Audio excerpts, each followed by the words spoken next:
I'm gonna ask you all just to feel into the space, relax. Try to imagine that we are connecting on a fourth dimension at this moment, as friends, as something deeper than colleagues, as accomplices, people who understand that music is something that can bridge divides and can create a very deep state of presence. And that at this very beautiful moment, we are just together enjoying one another's company.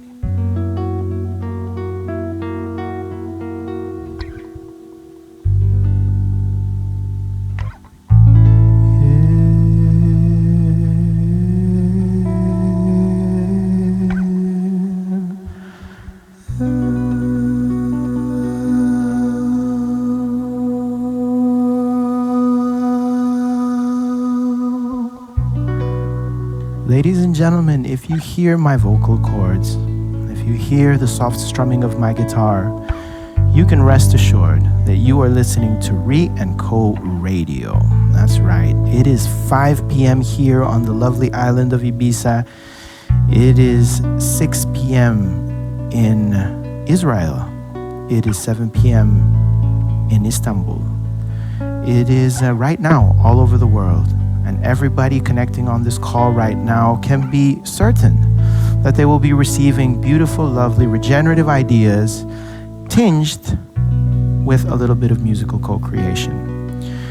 Today's theme is a very musical one. It is retradition and co-harmonization. The way that this theme emerged was that we had a conversation with some indigenous people a while ago about how to integrate ancestral knowledge into this modern context, which sometimes is not very friendly, which sometimes is disrespectful, which historically has even been abusive towards certain traditional or indigenous practices.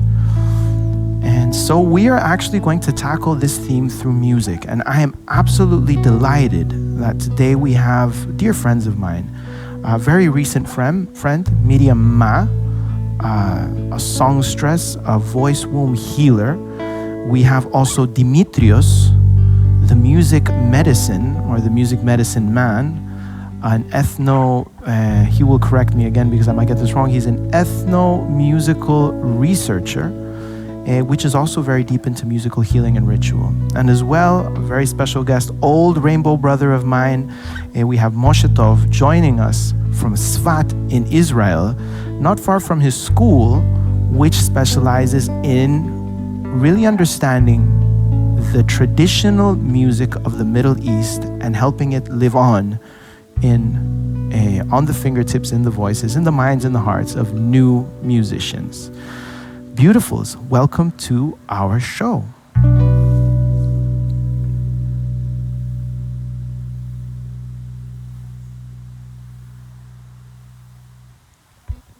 Hello. Hello. Hello. There you are. There you are.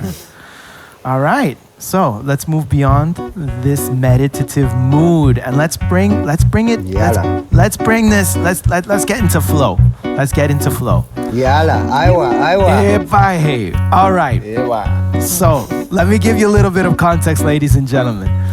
The people in this room are all human beings that believe in the healing power of music, okay? We are human beings that practice music, that we promote music, we work with music because we think that it can help bring harmonization to the world. And so the question for the floor, any one of you, whoever wants to go first, please feel free. The question for you is, where do these traditions come from?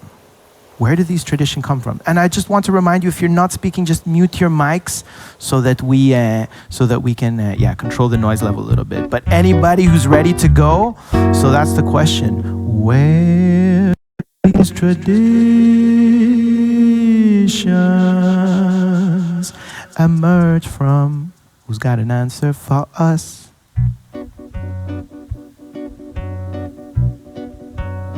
Yes, so maybe then I start. Hello everyone, I'm Miriam. Where do they come from? For sure there are many answers, as much as there are human beings and perspectives and timelines. For me, music and sound is something cosmic. So we could say it's a cosmical thing, and then for sure it's also an earthly thing with Earth's history. But for me, as I perceive it and as I experience it, also music and sound, as well as poetry and all these things, they are received in moments of receptivity, when we are really open and relaxed and the mind maybe rests a bit. Often then these visions flow in, these inspirations. So for me it's also a deep inner connection to nature itself and to one's own nature, which forms then art and culture, and therefore then later on we maybe call it traditions. Yeah. Oh, that's a good way of putting it. Moshe, I see you've unmuted yourself. Go ahead, follow up. Yeah, I could follow on, add to that. I think that music is a huge field, like Miriam said. It's there are specific traditions of music, like that we're teaching in music school or playing in performances, or that you're strumming on your guitar. You know, even the classical music traditions that we're teaching, you know, go back a few centuries, sometimes 6, 8 centuries even. But obviously music in human experience goes way before that. You know, we don't have recorded examples. We have musical instruments and sometimes some kind of archaeological, you know, artifacts. But it's kind of on the wind, you know, it's more in our memory. It's what's coming through our souls. What we're resonating with now that was obviously present, you know, 5, 10, 20,000, 50,000 years ago, when human beings first started making coherent sound and movement that eventually, you know, evolved into music and song and dance. So there's a lot of levels, you know, and that's really an interesting thing, what Miriam says about whether we're remembering, you know, what was something ancient that served a purpose, you know, in evolution or healing or defense or expanding consciousness, whether we're remembering it or we're simply resonating with a pattern that is so ancient still in us that if we tune into it, we can resonate with it, just like maybe the first human beings that opened their mouth and started making musical sounds. You know, there's a good angle to this. Who taught the birds how to sing? That's a question that comes up in these, and that idea that we have some kind of deeper musical memory that we connect with, some deeper, you know, like resonant thing. I think that's an absolutely delightful angle. And go ahead, Moshe. You I feel you got something still inside you. No, I just was going to say that who taught. There's a kind of presumption somebody had to teach the birds to sing. You know, maybe it was the Great Spirit. Maybe some call God. Maybe some call okay. But you know, it turns out that music is just can be an emergent phenomenon. You know, through trial and error, evolution that seeks the purpose to survive, or you know, to recreate, to, what are we doing here? Recreating? Co-creating. We're Re&Co creating, which happens actually by itself if you start with the right rules, you know? So, actually, it's trial and error, which sort of says one thing to me, that music in its essence is participatory. It's not just passive, something you listen to or watch somebody else do, but it's inherently a participatory activity that you express. That we become, Moshe, something that we become. We become music together. I mean, no. Something like that. It's curious. Me and Moshe were old Rainbow Gathering guys.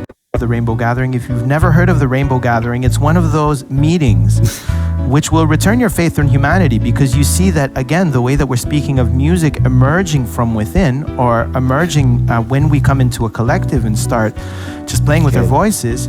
I really believe that the Rainbow Gathering is something that where we come together, we remember how to be humans amongst humans, how we remember how to be a collective species. And I see Dimitrios is ready to chime in, but Dimitrios, give us a second, because Amanda Joy Ravenhill is made it back on our call. And there's something really interesting here, and I think maybe there are words that appeal to you. One is emergence, right? Because there's something, there's emergence. There's also something of like recollection, remembering. There's also some form of deeper biomimicry possibly going on, where we're actually kind of imitating or kind of like extracting the sounds that are natural to us. Does that speak to you at all, or do you have another angle you think we should be touching upon here? Yeah, that all resonates with me. I think what strikes me is just telling the story of Buckminster Fuller's obsession with the word synergy. And so synergy was a obscure word he pulled from some science texts, and he popularized almost every talk he gave. He taught people what synergy means, which is this behavior of systems that's unpredictable, not necessarily good or bad. It's unpredictable by just looking at the parts of a system. And he said, because we don't have the lexicon, we don't have the language around how systems work, we're seeing the world in its parts. We're seeing the world in an overly reductionist, overly simplified, overly siloed way. And because of that, we aren't seeing, what we now see of, emergence and complexity theory of there's this beautiful evolution of complexity and resilience that's happening, where systems are coming together to build more and more adaptability. And it goes into, nonlinear dynamics and game theory and a lot of stuff that's been kind of evolved since Buckminster Fuller's time. But it's I'm grateful that synergy is kind of a common household word to the point that Exxon has a fuel named after it. And also, it's different than just a couple generations ago when we didn't have these words to talk about complexity and talk about systems. I'm always heartened by the Eisenhower principle, if you know that, of if you can't solve a problem, enlarge it. How do you zoom out and see the wider context, the synergy that might exist, the emergence that might become of seeing the qualities of hydrogen and oxygen coming together to create water or whatever it may be. One question is what is it? How do you need to zoom in or out to get to enhance synergy?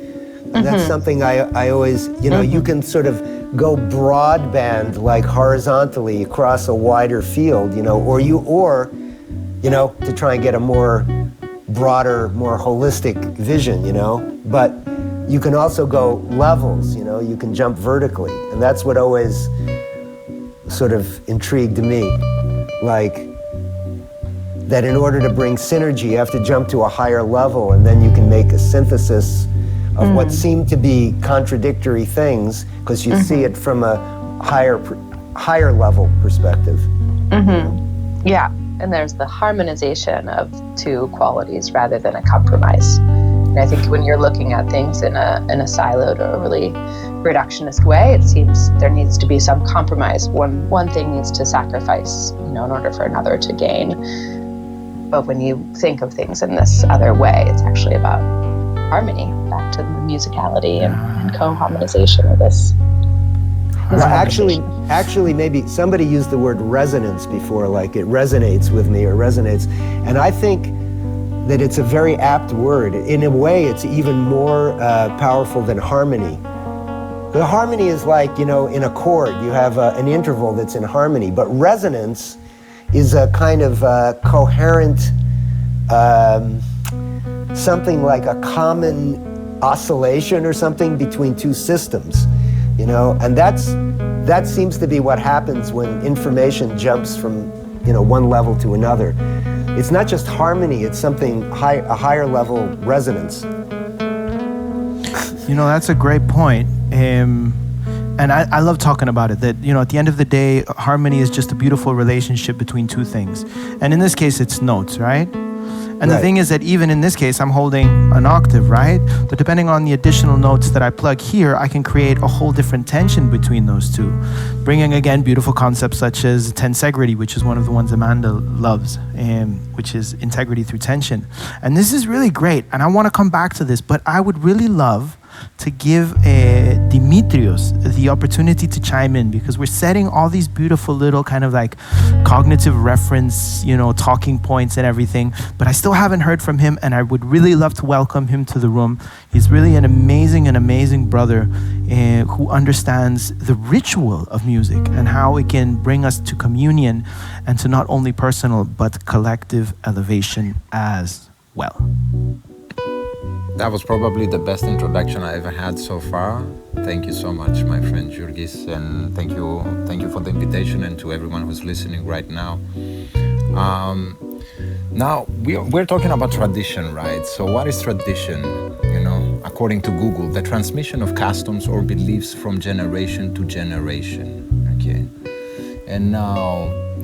So this is part of a culture, and what makes a culture is actually music, is language, it is food, and a couple of other things that they're not coming into my mind right now. So if we go throughout the human history as we know it today, all around the world, we will find such customs that they are related to sound and then later to music. And sound being a tool that has been used for healing, that has been used for understanding the nature and the cosmos, as Miriam said before, that has been helping us to create architectures, to create art.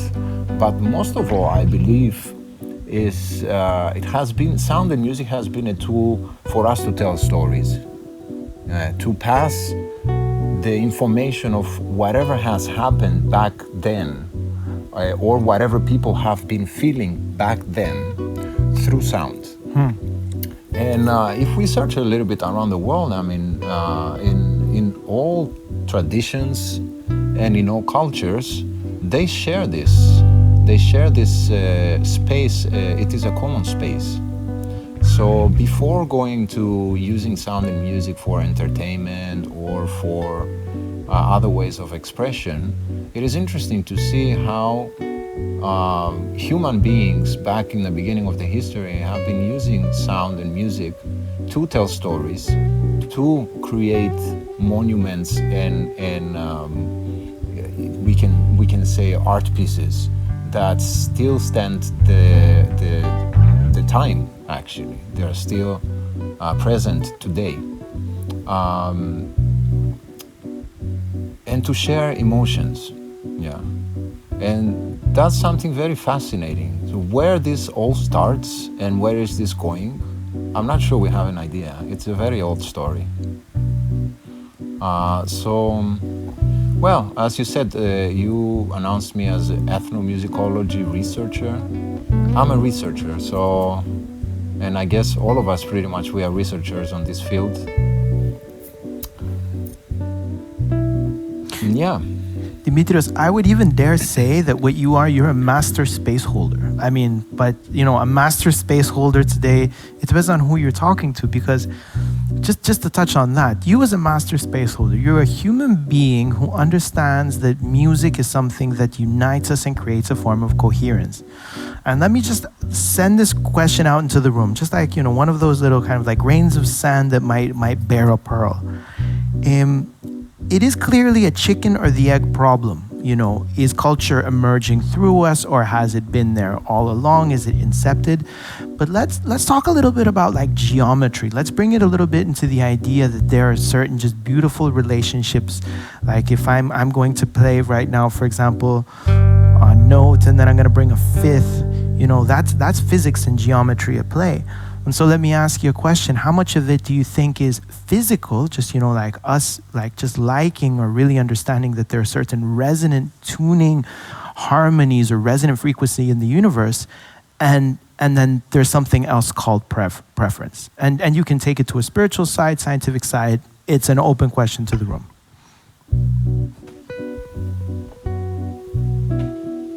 Moshe, go on.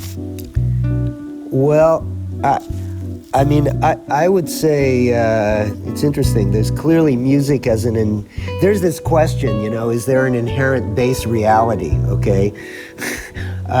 Or is everything subjective? But I tend to be on the side that there is a base reality, and there's also a subjective reality, and it's the interplay between them that we actually experience as life and the shared reality we live in. But to me, there's an underlying physics reflected in music and vibration and frequencies, and then our perception of it. And I would say, in response to one other point you made before, that music is a kind of bridge for positivity or healing and so on, I would say it is that, but it's also actually a neutral platform that can carry even dark negative energies and conflictive energies. And it's been used for that, as well. It's a platform. And, there's military music, there's work music, there's, many musical instruments were developed in order for people to communicate across distances, including armies, who needed to communicate. But there's something very deep, underlying, neutral about the platform of music, and it's clearly related to something fundamental, in the physics of the world. Like you say, the geometry, probably sacred geometry, and you can learn mathematics through music, and also you can learn something about the mathematics of cultures. Let's mention some music, Turkish music, and get Dimitrios going too. In the West, a lot of music is in 4 or 8, okay, in symmetric rhythms. In Turkey, what's the most common rhythm, Dimitrios? It's 9, right? True. Taka, taka, taka, taka, taka, taka. I wanted the 1, 2, 3, 1, 2, 3, 1, 2, 3, 1, 2, 3, 1, 2, and I play polka. Oh, that's Western 9. That's not Turkish 9. Sorry, I completely murdered it. It's me pretending that I know a thing or two about music, but that's a good one. No, but it's curious, huh? Because a lot of these ethnic cultures, which is one of the interesting things from the West, that attracts our desire for altered consciousness in a way, is the asymmetrical rhythms of the East, Stuff that's in 7, a Balkan rhythm in 7, or a Turkish rhythm in 9, it's got a kick. You can't quite, if you're a Westerner, it's like, what is that beat? I'm trying to, I can't quite count it, and then, but man, it's kicking, It's a kicking groove, okay? It's a kicking groove. It's like I remember Take 5 from the Brubeck, they have it's like, how does that, it's like, okay. Yeah. And it sounds beautiful. But that's a good point. But I want to talk about the fundamentals, but I want to take it maybe from another aspect. And I know that a lot of you are very spiritually inclined people, and Re&Co is a space where we allow ourselves to open up and talk about things that transcend science as well. We really try to walk the fine line. And so let me ask, if you think that there is, let's not call it esoteric, let's not call it metaphysical, let's call it some kind of other spiritual fundamental behind music. And let me just put that out there if there's anybody who wants to take that bait. I want to do this. I'm not sure there is an answer today about this, because who can really say what sound and music is? How can we explain what sound and music is, even if we can do it in a scientific way or with ways to measure or the ways we perceive music and sound? I don't believe there's anyone that can give a bold explanation about what this is. But what we can agree upon, beyond the tradition and beyond the cultures and beyond the effects of sound and music, is that the whole galaxy we're in, the cosmos that we're part of, and the earth is communicating through sound.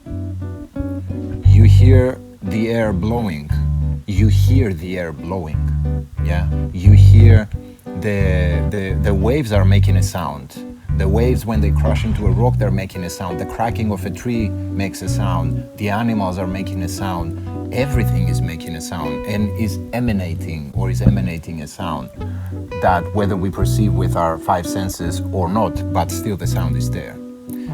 And how deep we can go to understanding what this is and where it comes from, I don't know. And I don't know anyone who can give a bold explanation to that, to be honest.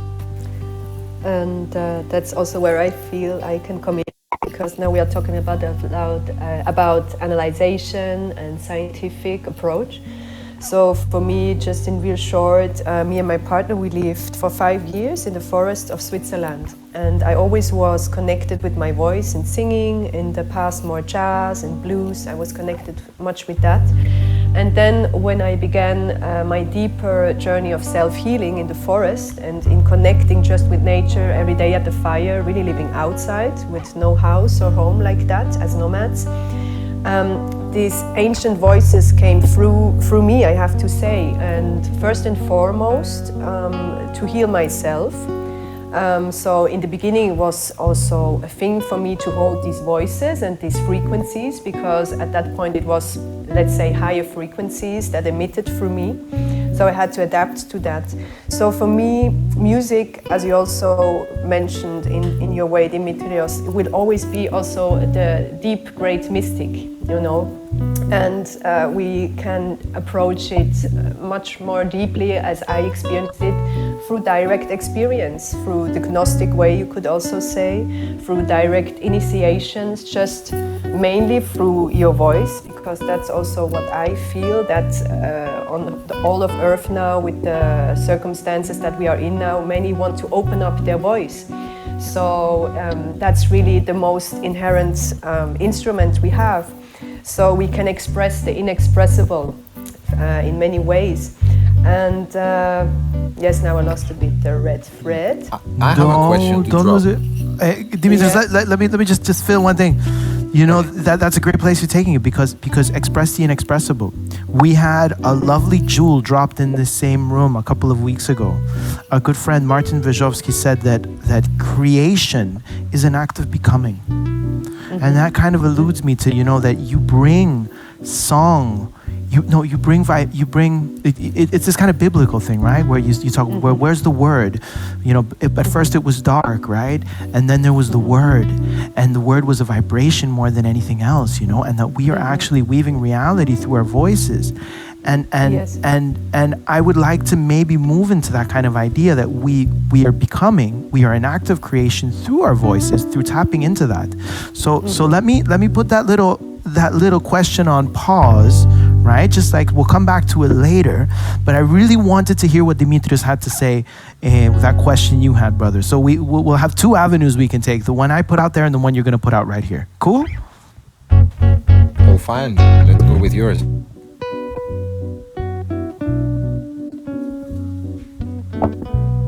All right, let's do something. Ladies and gentlemen, this is Re&Co Radio. We are live on 101.9 FM in Santa Cruz, California. We are live on Instagram. We are here in the Clubhouse room, Re&Co. If you would like to join us later on and ask these beautiful people any questions, know that at the end of the hour, they will be available to you. Also in the room is Amanda Joy Ravenhill, head of the Buckminster Fuller Institute. And joining us today is a really lovely cast of musical magicians, Miriam, Dimitrios, Moshe, Kreps. And our question at the moment, it has to do with people becoming through musical creation or healing through some form of intention that can be expressed through the voice. Feel free to leave a comment on Instagram, on YouTube, or wherever you are listening to us, or come into the room and ask a question later. But let me put that question out there for the speakers. Who would like to pick up on it? I would like to answer the question with another question. It's not an answer, actually. Like a true Sufi. Who is and what is expressing itself through us while we are becoming? And I think that's a great mystery, and that's a great question. That chooses this form of sound, music, voice to create space to move energy, to communicate information in a way that is, I wouldn't say non-verbal, but it doesn't use words. And what's interesting about sound and music is that it bypasses the intellect, in my own experience. It's like, as Miriam said, we can express the unexpressible, or we can, the expressible can be expressed in a way that it's non-intellectualized, but it's felt. And it's such a beautiful mystery that how sound and music is making us feel, and how certain tones or how certain rhythms or how certain frequencies are making us feel. And so again, I would like to share this question: who and what is expressing itself through us in this process of becoming? Well, I'd like to throw in here, if I could, because in my sense, in my experience, it's nature riffing on itself, in a way. You know, music is a kind of, it's probably from both parts of the right brain and the left brain, but when you're playing music, making music, even listening to music actually, but even more when you're making it yourself, there's certain parts of your brain activated which are, it's definitely not exclusive of the, you know, intellectual, cognitive, you know, left brain side. At least high-level art music, you know, performed music, there's a lot of intellect going on, but it's some kind of suspension of the intellect to allow the inspiration and then back and forth, you know. I mean, pretty much most great musicians talk about how when they're really in a groove, when they're really playing, it's the music playing them, not them playing the music. The zone. Is this the zone? They're in a zone, yeah, where the music is just flowing through you. It's like you're the instrument more than you're the performer on the instrument. And I think anybody that's really played deep music, even at a, you know, amateur level, just for your own enjoyment, if you really get to this point, it's a little bit like psychedelic experience, you know? I love that word. You're in some transcended place, you know, that's transcending both the intellect and the intuition and allowing them both to flow. I love that idea, man. It's so inspiring. It's like, yeah, when you think of the universe riffing with itself, we're riffing with each other, we're just jamming, we're just jamming. And funny, because I really think that we create coherence that way. You know, we're sharing certain opinions, not trying to establish a certain truth, but only expand our own understanding of what a truth, or the truth, that subjective truth you mentioned, the objective truth you mentioned, Moshe, just by sharing our own perspectives. But there is something beautiful about it. Something beautiful about that idea of jamming, of riffing off each other. Is anybody else getting tingles off that? Anybody else? Yeah.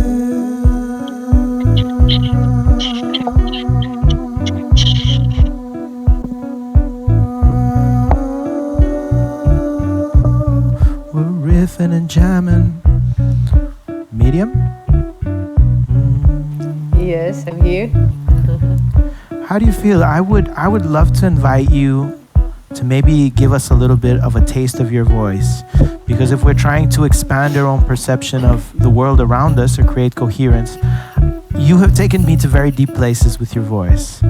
How are you feeling? Are you feeling like you could take us maybe to on a trip of sorts? Yeah, I even have my drum here, so I hope it's okay then with the microphone. I put it away now a bit. All so right. I just will do like, just a minute something like that, right? Yeah, let's try a minute. Guys, you up Okay. for it? I'm going to turn this down a little bit just to create Okay. space for Miriam. Yes. Do, Okay. da, do, Time dee, dee, dee, down.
Gosh, that was lovely, lovely, lovely.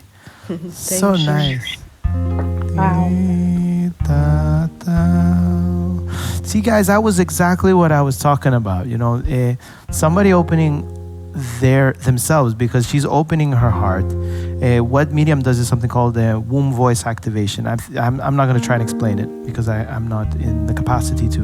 But Actually, brother, I call it shamanic womb voice. Yeah, but it's okay, shamanic womb voice activation. Very Yes. important to get that really spot on. And it just takes me places. It kind of and again, that initial question we were pondering upon at the beginning of the show, where this information comes from. Where do we learn this? Where does it come from? Where is it? I mean, obviously, it's this song which is singing us as well, because it is vibrating so deeply within us. But is there perhaps a kind of musical memory, the way that we have genetic memory and things like that, or is it something else? Is, I don't know, scientific, pseudo-scientific? Who's got something to contribute and point us in the right direction? Yeah, I have to jump in here just shortly, because for me, as I said, it's an experiential thing, the way I sing nowadays, and it can go in many different directions. And for me, it was a lot of de-patterning, you know, of my upbringing. So as also Dimitrios mentioned, these shamanic codes, they surpass the thinking mind. So for me, it's more about letting go of what we've learned and what we have been conditioned in, to really make space, give time, come into a place of receptivity. And for me, in my perception, it is in my bones. So even for me, reincarnation is a fact, but I know that's not for everyone. So then you could also say it's really my ancestry that's in my DNA, it's in my bones, it's in my blood, it's the remembrance of all that have come before me on this earth. And there's, as we know from quantum physics, there's a unified field, there's an interconnectedness. So in my experience, the more we empty ourselves and just become receptors, not just become perceivers, we tap into many different fields that weren't open before, because we are just emptying there. So there's also not so much, let's say, ego anymore, not so much personality, because when I sing, it's not a singing for me, I more receive it.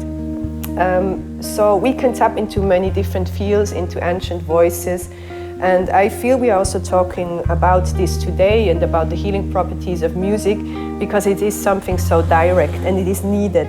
And these ancient voices and these ancient traditions want also to come back and re-emerge in a new way, because that's creation, always new, and yet it is ancient, because they can support us to come in a much deeper connection back again with nature, because nature is biological, so it just makes sense to really work with nature again because we are part of it.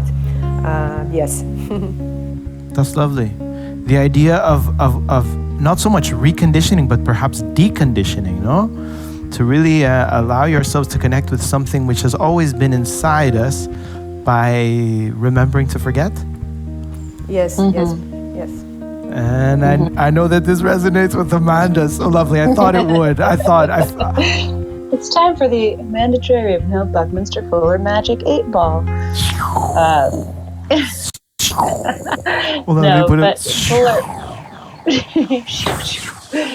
Fuller did talk a lot about unlearning.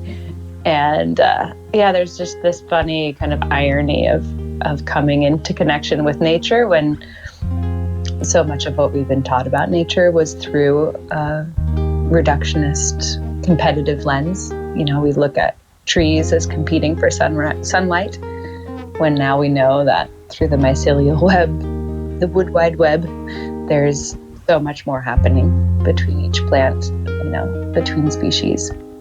And so, just an invitation for all of us to really do that unlearning, to sit and experience the world around us without our preconceived notions of what we think is happening, and really to let it wash over us anew, and be brave enough to unlearn and step into the, you know, uncomfortable there, because there's gold all around us in knowing nature as ourselves. And a little hard to put into words, but I find comfort in the discomfort there. But that's exactly what we're doing, right? That's exactly where we are. I see Moshe has unmuted himself, but because we've only got 20 minutes, Moshe, let me put something out there. And if you want to take it, I mean, you can take it, or you can just take it where you want it to. But I wanted to briefly speak with Dimitrios and with Moshe about what I want to speak about. I wanted to talk about hummus and falafel. I wanted to speak of hummus and falafel because especially we know the situation we have in the Middle East, you know, and at the end of the day, you listen to music from this region, and from someone from the side, it may sound a little bit different. You feel that there's something that unifies us, that hummus and falafel don't belong to the Palestinians or to the Israelis. It belongs to all of us. So I wanted to put this question out there, whether, you know, culture is something that divides us. And when I'm referring to musical culture, it's this kind of broader sense of culture, you know, not the pop songs, but, you know, the things that make us vibrate deep inside, and how that bridges gaps, and how that creates a little bit of union, how it creates a little bit of understanding, a little bit of how it improves our coexistence. I want to talk about falafel and hummus. Who's gonna help me out? Yeah. But maybe we could use that as a metaphor and bring it to music.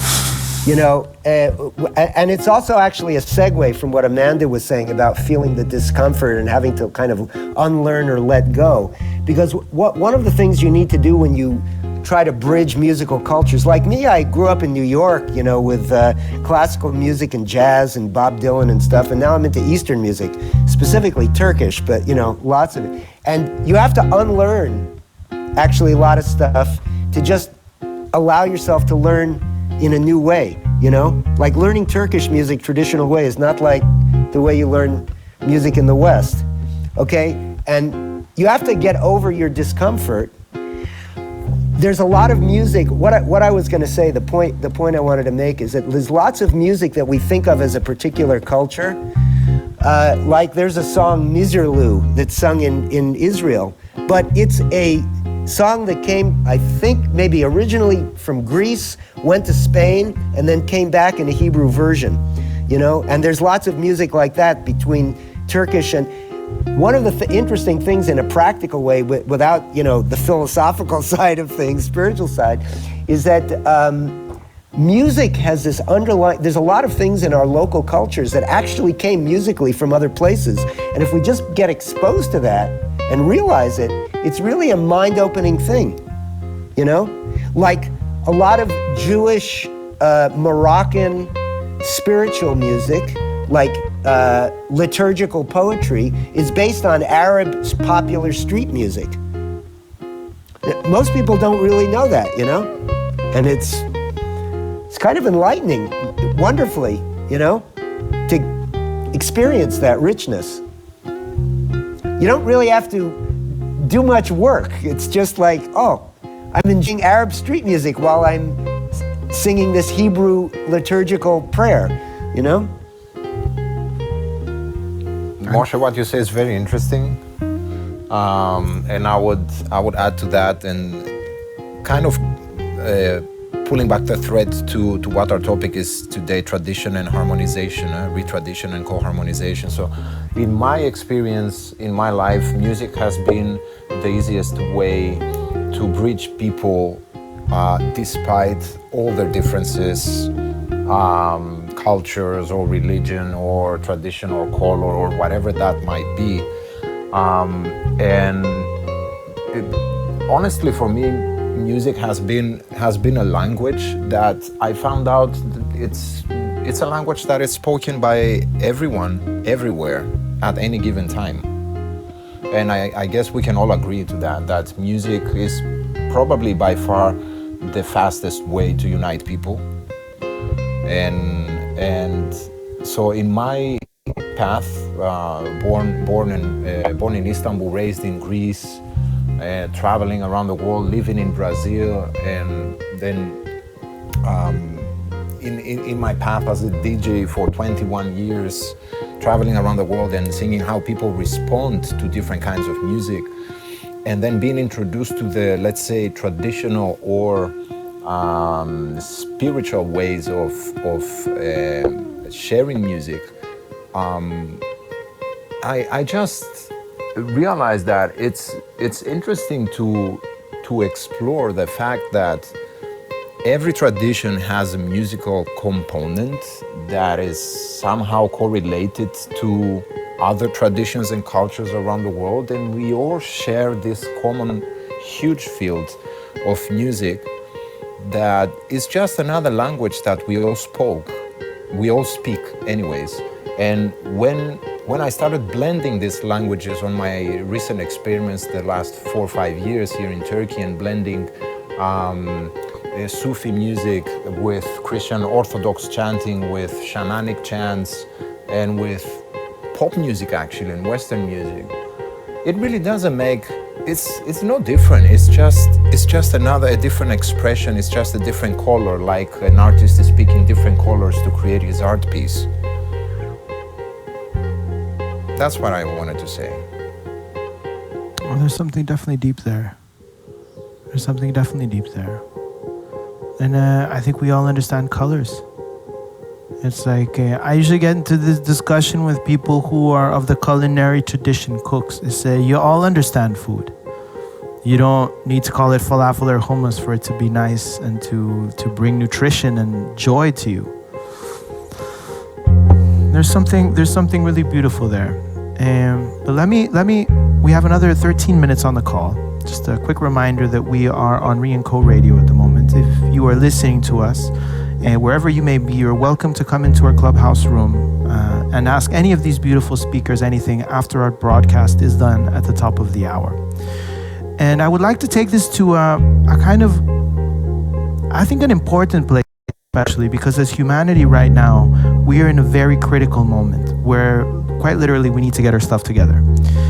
And we need to really come together as a species. Now, I know that music is a tool used for social engineering. One of the great examples, unfortunately, is Adolf Hitler and his rallies, tapping into the old traditions of song festivals to create a state of exceptional togetherness, which creates, again, coherence, a shared sense of purpose, a shared sense of aesthetics among certain human beings. So let me ask you all a question. If we are to tap in and use this technology today, what should be the guidelines? How should we do that? Do it in a teepee with Miriam? Should we do it in special ceremonies with my good friend Dimitrios? Should we go to learn it at Svat, at Moshe's school? Or is there another way? Is there something else that you think is on the horizon?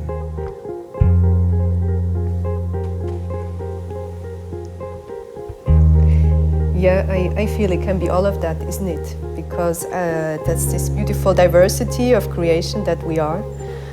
So what you are alluding to for me is more about that we become conscious of how powerful sound is. And Nada Brahma, the universe is sound, isn't it?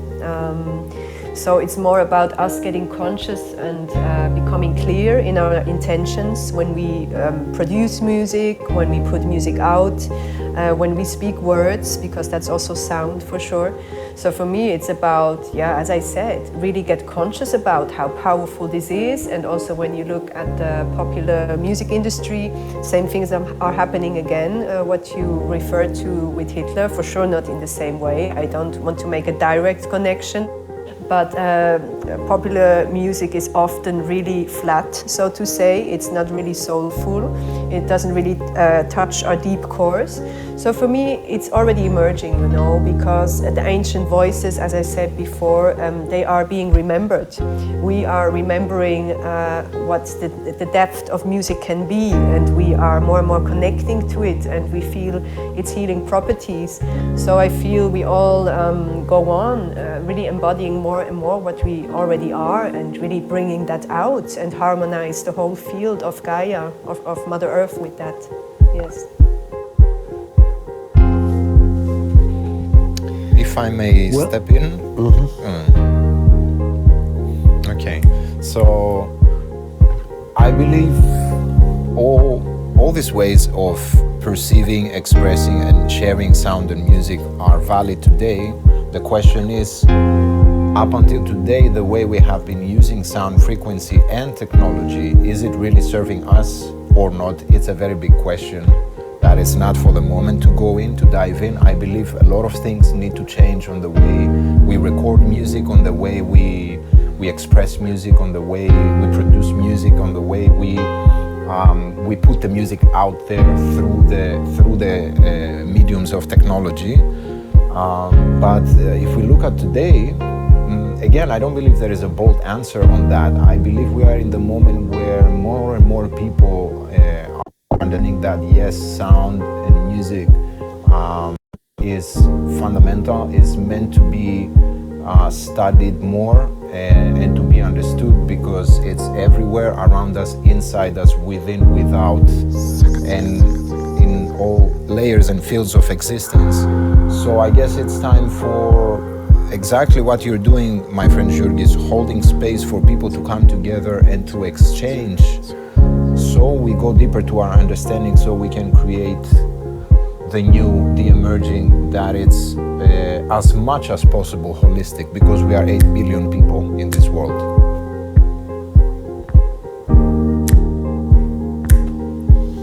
Yeah, that's a very resonant vision, Dimitrios.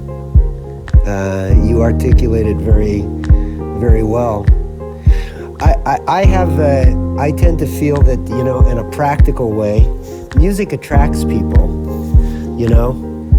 Whatever kind of event you want to do, educational event, political event, ecological event, lots of people will come if there's music. And I think music is a carrier, and it's a carrier of values. It can be a carrier of many different things, and it's many different forms. And I think when we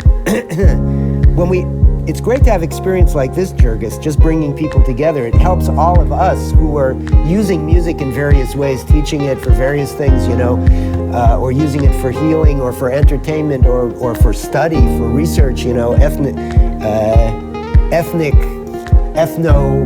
research, that putting that consciousness, this consciousness about, you know, holistically resonating. If you have a consciousness of having respect for other cultures and wanting to learn, just being open to learn from them, because it's more that it can teach you. If we put that into our music will then attract people who also are seeking respect and appreciation and self-knowledge. In a way, I'm not sure we have to do anything else. Just create good music with that intention, and kind of serious about it. And then allow the field to attract the people who resonate with it. And then, good things will come. I hope.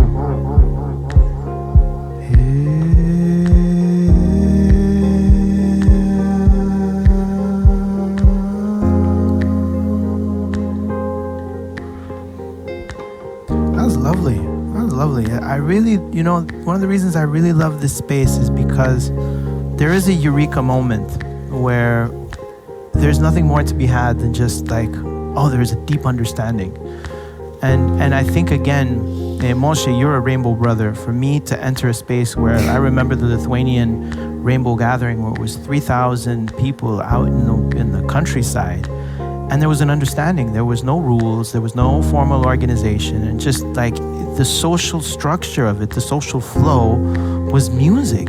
It was absolute music. And I think that people, when they just enter that space and they feel that they can be themselves amongst others, that there's no separateness because ego all of a sudden puts you out with the wolves, and heart frequency connects you to your tribe. There's nothing to be had. There's nothing to be possessed. There's no manipulation of power to strive for. It is just a state of being, right? I don't know. I just went on my little monologue. Sorry, guys. Well put. I just want to say, I just want to not be put totally in the category of rainbow brother. It's one of my facets. I'm a few other things too, ex-high-tech guy, current, amateur musician, a few other things. Yeah. Anyway. I know what kind of amateur musician you are, Moshe. You play the piano and you scare the living daylights out of everybody who's a professional. No, now I'm playing the Turkish lafta, Dimitrios. This is what I'm learning these years. I'm sure we're going to jam together soon, my friend. For sure. Guys, we are going to jam much sooner than you think. One of the things that I would like to do before we close the space, because we have another 3 minutes and 30 seconds on the broadcast, I'd like you all to chime in your voices. I'd like you all to chime in your groove. If there's anything else you want to contribute in the form of a phrase or a word or something that resonated, please feel free to inject it into this space. Go ahead, unmute yourselves and bring your magic. I wanna sing for love, peace and harmony. Bring people together. One circle, one heart, one soul. Love, peace and harmony. One race, one tribe, one soul. And that's all. Viva musica. Womb-wise wisdom, returning to the source, remembering the tales of time, finding our innocent force. Womb-wise wisdom, birthing an ever-new song, touching with feathers of starlight, let the new earth begin. Oh.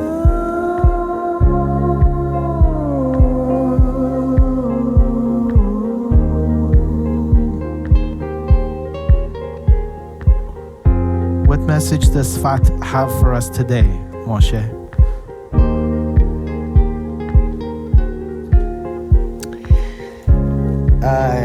We're enjoying the first rains that just fell, and that means that very soon we're going to be doing our olive harvest. Best olive oil in the Mediterranean, I'll have to say. That's what they all say. And we're going to make music while we're doing the olive harvest and enjoying the bounty of Mother Nature. That's lovely.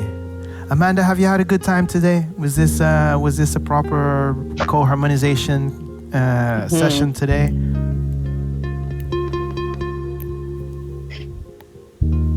Nice. Tuning in and heart organism that is. I feel opened and pleasantly disturbed. Pleasantly disturbed. That's a really good one. Ladies and gentlemen, if you had a good time today, know that every Wednesday we meet in the same virtual space just to share, just to harmonize, just to elevate the space with regenerative ideas and jam co-creatively through music, creating that kind of sense of coherence and communion. Be sure to give us a follow on Re&Co Radio. We have a new Instagram page just set up yesterday because Dimitrios said it made sense to have one. And know that this is a vibrant community of people coming together and really striving for something higher. We're glad you could be here. I'd like to give a big warm thank you to Miriam, to Dimitrios, to Moshe, to Amanda Joy Ravenhill, my co-host, and as always, Mark Smith holding the space. Until next time, that was Re&Co Radio.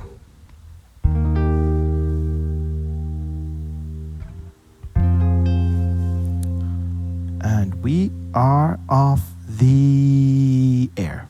Lovely. Yalla. All right.